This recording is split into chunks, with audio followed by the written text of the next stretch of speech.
Are you sick of feeling broke, financially frustrated, drowning in debt? Are you finally ready to make a change and improve your finances? I know exactly how you feel because I used to feel the same way. So I want to share with you my 8 top tips to help you improve your finances this year.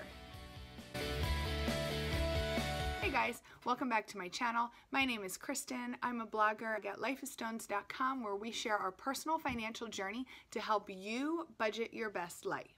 Now, I asked you a couple questions when I first started the video. I totally get those feelings. I remember feeling broke and desperate and living paycheck to paycheck and worrying every time something made a weird sound or my kid coughed, and being upset and stressed and worried every single time something broke or a new bill came up that we weren't expecting. My kids got sick and I had to skip a day of work. I don't miss feeling like that one bit. And I really want to help you to not have those feelings anymore either, because the best feeling in the world is finally feeling at peace with your finances.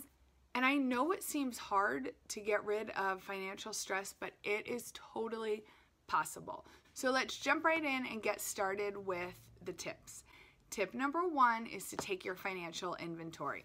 This might sound like a new term to you, and it's really just a fancy way of saying take a piece of paper, list out every single part of your finances. List out your expenses, your assets, your debt. Think of this as like taking a snapshot of your finances as a whole. And the point of this is you really don't know where to go unless you're very clear on where you're starting. So taking your financial inventory will give you a very clear picture of where your finances are today, right at this minute, and then you'll be able to use that to create a plan. Tip number 2 is to communicate with your partner. Now, this doesn't necessarily mean your spouse. This could mean an accountability partner. It could mean a boyfriend or girlfriend if you live together and you already combine your finances.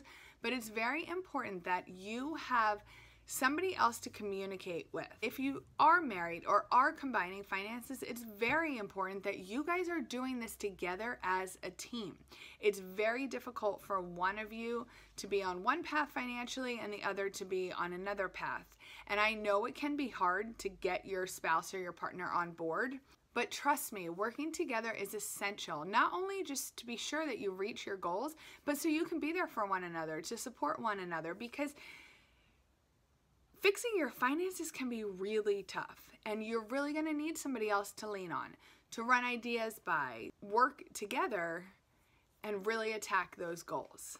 Tip number 3 is to ask for help. Now, simply by watching this video, you're already reaching out for help in some way. Keep that up.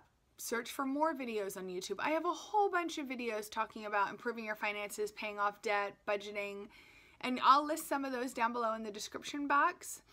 Look for other YouTubers, look for blogs. I have a whole bunch of free information on my website to help you get started. Go ahead and find somebody in your life that maybe lives a financial life that you want to model. Surround yourself with people that are where you want to be. Reach out to them. Tell them what your goals are. You don't necessarily have to share with them all of your personal details, but you can just let them know that you're trying to make some financial changes in your life. Ask them for advice. Ask them to share with you how they got where they are. Asking for help can be really difficult, but once you see the support system that you have and you know where to turn for inspiration and motivation, it's really going to help you along your journey. Number 4 is to live on a budget. I've done a ton of budgeting videos on this channel. I'm going to go ahead and link my budgeting playlist up above. I want to tell you, I know a budget can be scary. It can feel stifling and it can feel restrictive and it can make you think that you're never going to be allowed to spend money or buy anything that you enjoy ever again, but that's simply not the truth. A budget is just a plan. It's really just a roadmap for you to follow from payday to paying your bills to paying off debt to saving money. It's simply deciding before you receive your paycheck how you are going to spend every single dollar of that paycheck. That's all it is, guys. It does not have to be this big, huge, scary, looming monster. It does not have to be restrictive. In fact, a budget offers freedom. I've never felt so free with my money as I have the past 2 years living on a budget, because it allows you to spend and purchase guilt-free, because you've already created a plan for it and you've already decided that that is how that money will be spent. Please, please, please, if you take nothing else from this video, please live on a budget. I'm going to put a whole bunch of links down below where you can get freebies. I'm going to link you to my Begin to Budget bundle that I have for sale on my Etsy shop. I'm going to put a whole bunch of other video links and blog post links, and I even have a free 5-day email course teaching you how to create your own budget. I'm going to link that down below to help you guys get through this, so make sure you check those out. Tip number 5 is to decide on a plan. Now, if you've seen my videos before, then you probably know that we loosely followed the Dave Ramsey baby step plan. We were a lot more strict with it when we were first starting out and paying off debt. We've kind of loosened the reins a little bit because we have a pretty clear focus now and a pretty clear trajectory of where we want to go with our finances. But if you are feeling very lost and very overwhelmed, I suggest finding a plan and sticking with it. Now, most of these financial plans from these big gurus like Dave Ramsey and Danny Johnson, they work. A plan will work if you work it. But here's the thing. Not every plan is for everybody. I feel very strongly that you need to find a plan or a person that and flips that switch for you, and you think, I can do this. That makes sense to me. I can do this. So I suggest listening to some podcasts, checking out a couple books from your local library, or maybe even some free audiobooks. You can check out Hoopla, or you can do an Audible free trial. I'll leave those links down below for you. And really listening to all these different financial gurus and seeing who resonates the most with you. I believe in the very beginning, when you are surrounded by a financial mess that you have dug yourself into, I strongly believe that finding a plan that you can connect with and finding a plan that makes you feel hopeful about your financial future is a great place to start. So find a plan and stick to it. Step number 6 is set financial goals. Now, I've done a couple videos on goal setting. I will link those up in the cards for you to check out. I have said time and time again on my videos that hands down, setting aggressive financial goals, I believe, is one of the things that helped us pay off almost $55,000 worth of debt in under 2 years. Now, you need to set good goals. You can't just say, oh, I'm going to be a millionaire next year, right? You have to set good, solid goals, and you need to have a plan to achieve them. If you've already purchased my Begin to Budget bundle, then you have a financial goals worksheet in there. Make sure you sit down with your partner and work through that worksheet. If you don't have the bundle, you can either check it out below, or you can just sit down and grab a notebook. You don't even have to have a fancy printable. Grab a pen, grab a piece of paper, and brainstorm. Think about all the things that you would like to achieve with your finances throughout the next year, the next 3 months, 6 months, 9 months. Make sure these goals are specific. Make sure they are measurable. Make sure they are time-bound. That means you have a specific time set to achieve these goals, and make sure they're attainable. Don't get me wrong, I believe in dreaming big, but when it comes to your finances, it's very important to set smaller, attainable goals, because psychologically what that does is it really helps build up your confidence and helps you gain momentum. Each time you can check one of those goals off your list that you've reached that goal, it makes you feel empowered and lets you see step by step you can reach all of your goals and finally get to where you want to be financially.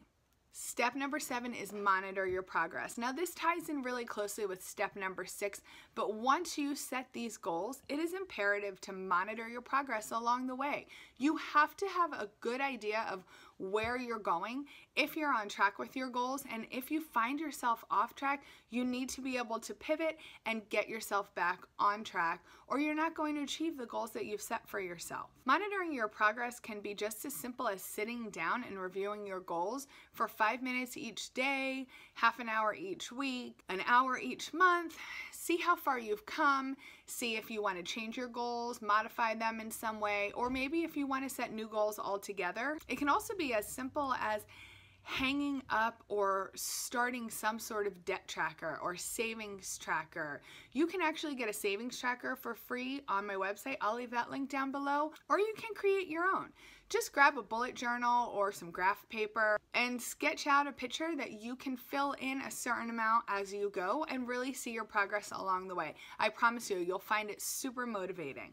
Tip number 8 is to review and revise. Now this goes for your goals, your budget, your finances on a whole. Kind of like what we were talking about in tip 7 is you have to be able to revise your plan, right? Sometimes things change, you get a raise or you get a demotion or you lose a job, or maybe you start a side hustle, maybe you start a YouTube channel, maybe you start a blog, maybe you've picked up a lot of overtime or you have a second income, but you have to be able to revise your budget and revise your overall plan to make sure that you're staying on task and to make sure that you're still headed in the right direction. You can't just set up all these systems and go on autopilot. You have to be an active participant in your finances, because if you are not going to pay attention to your money and where your money is going, nobody else is going to. And it's going to disappear. Dave Ramsey has a funny quote that says, if you don't tell your money where to go, it'll leave. And it's really true. You have to plan and you have to really be on your game and making sure you're revising that plan each month. You should be having a monthly budget meeting every single month to plan your budget before the month starts. And that includes looking over the previous month's budget, finding out what worked, finding out what didn't work, seeing where you were under budget, where you were over budget, and make sure you use that data to revise your plan for the next month. You need to make sure you're checking in on your bank accounts on a consistent basis. You want to really be tuned into your finances in every way. That way, if a check doesn't clear, or perhaps you accidentally pay a bill twice, or you never paid your bill in the first place, you can catch those mistakes before they do some major damage to all the work you've put in so far. Those are the tips I have for you today. I really hope you found them helpful in some way. I'm here to help you guys. If you have any questions, please leave them in the comments below. I really want to thank you for taking the time to watch this video today, but I really want to encourage you to put some of this in action, because knowledge isn't power. Applied knowledge is power, right? So you can get all the knowledge you want. You can read, you can listen, you can learn, but if you're not going to do anything about it, and if you're not going to actually put it into practice, then what good is it doing you? I wish you guys a wonderful Happy New Year, and I see big things for you in 2019. I want to thank every single one of you who've ever watched any of my videos. I truly, truly appreciate your support, and I look forward to connecting with you more in the upcoming year. Have a great day.